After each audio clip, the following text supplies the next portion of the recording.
26 janvier 2012, à Fondettes, le couple Manque retourne dans sa chambre d'hôtel après le petit déjeuner.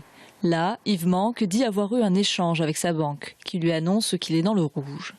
L'homme de 70 ans saisit un couteau puis poignarde sa femme dans le dos à 12 reprises. Son épouse crie à l'aide. Une femme de ménage entre puis prend la fuite, ce qui permet à la victime de quitter la pièce.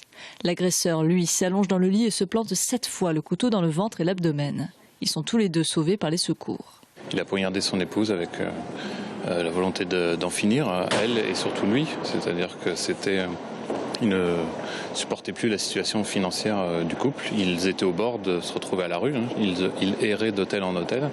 Et il était submergé par cette vague. Il voulait en finir avec lui-même. Et il voulait emporter son épouse avec lui parce que ça fait 50 ans qu'ils étaient ensemble, 50 ans de vie commune. Et qu'il ne voulait pas la laisser seule avec tous ses problèmes. Avant de se retrouver dans cette chambre, le couple surendetté avait erré durant 4 mois. Dans leur fuite en avant, ils ont écumé une 12aine d'hôtels dans l'agglomération tourangelle, sans toujours régler l'addition.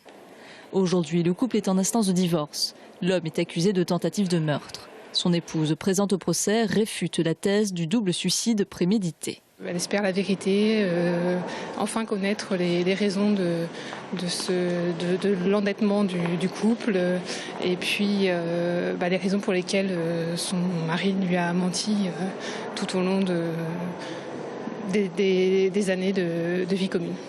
Pour comprendre cette descente aux enfers, la Cour se penche sur leurs finances et relations au sein du couple. Y a-t-il eu emprise ou déni entre les époux ? Comment sont-ils tombés dans cet engrenage du surendettement? Pourquoi ont-ils accepté de vendre leurs biens avec une décote de 60 000 € et de revenir sur Tours avec seulement 1 000 € en poche? Il reste encore une journée pour élucider toutes ces questions.